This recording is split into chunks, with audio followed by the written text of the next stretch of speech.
Hey plant lovers, welcome back to the channel.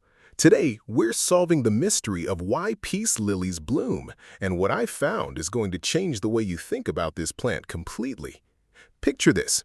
You've had your peace lily for years. It sits in the corner of your living room, dark green leaves fanning out, surviving on whatever light and water you remember to give it.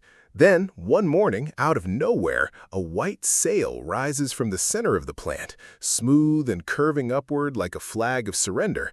And you think, where did that come from? Your peace lily hasn't bloomed in years. Maybe it bloomed the day you brought it home, and then nothing. For months. For years. So when it finally happens again, the question isn't just why, it's what does it mean? Today, I'm answering that completely. And here's the wild part. The spiritual explanation and the scientific one land on the exact same conclusion from two totally different directions. But before we get into it, hit like and subscribe because this one's going to surprise you. First, some basics. The peace lily, Spathiphyllum, isn't actually a lily. It's part of the Ericaceae family, right alongside monsteras, pothos, and anthuriums.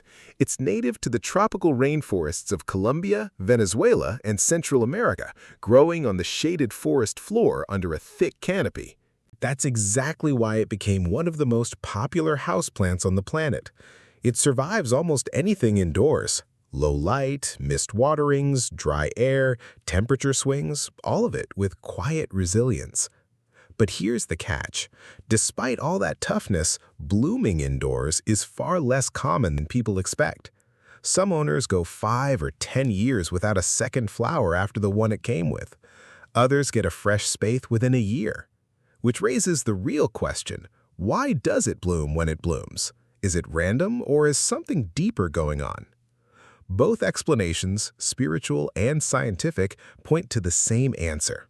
Let's start with what the wisdom traditions say. Across cultures, the peace lily carries symbolism that goes way beyond decor. In Western culture, that white spathe has long stood for peace, purity, and new beginnings, its name coming straight from its resemblance to a white flag of surrender. It's become one of the most common sympathy plants, sent after a loss to represent peace returning to a grieving home. There's a deeper layer, too. In many traditions, the peace lily is thought to absorb negative energy from a space. Spiritual cleansing practices in Caribbean and Latin American cultures place peace lilies in rooms where arguments happened, where grief lingers, where the air feels heavy, believing the plant draws that energy in and transforms it. When it blooms, the meaning shifts. It's read as a signal that the cleansing is finished, that harmony isn't arriving, it's already here. In Feng Shui, the peace lily holds special status. Its broad, downward-curving leaves are seen as gatherers of qi, gentle and calming rather than sharp and cutting. Practitioners place peace lilies in dark corners, heavy rooms, or near electronics that disrupt natural energy flow. A bloom, in Feng Shui terms, means the space has reached balance. The plant has energy to spare, and it's spending that surplus on beauty. Bloom near an entrance, and it signals energy flowing freely inward. Bloom in a bedroom, and it's read as emotional peace. Bloom in a workspace, and it points to creative momentum. In Colombia, where these plants grow wild, they're treated with real reverence. In the Choco region, rainfall can top 400 inches a year, and the canopy is so dense only 2 to 5% of sunlight reaches the ground. A blooming peace lily there is seen as proof the whole forest ecosystem is in equilibrium. If that's got you hooked, wait until you hear what science says, because this is where it gets really interesting. And if you're enjoying the video, send it to someone with a peace lily. It'll change how they see their plant. Botanically, blooming needs very specific conditions. First, maturity. A peace lily needs to be at least 12 to 18 months old and well-established before it has the roots and energy reserves to flower. Young plants just don't have the resources. Here's the detail that explains why so many peace lilies bloom in the store and never again at home. Growers use a synthetic hormone called gibberellic acid to force young plants into bloom before they're sold. It triggers flowers whether or not the plant is actually ready. So that bloom you saw at checkout was almost certainly chemically induced.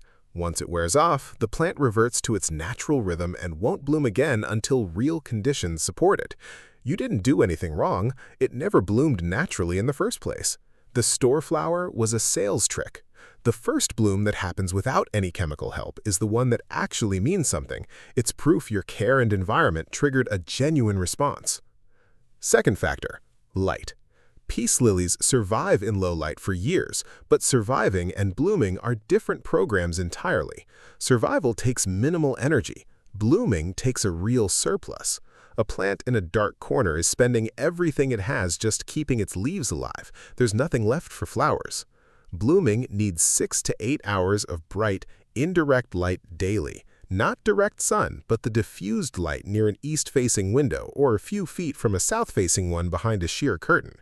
It needs to be consistent for weeks because the plant is tracking its energy budget over time. Third, consistent moisture, never waterlogged. In the wild, rainfall is frequent and soil stays evenly moist. At home, that means watering when the top inch of soil dries, using room temperature water, and never letting it sit in standing water.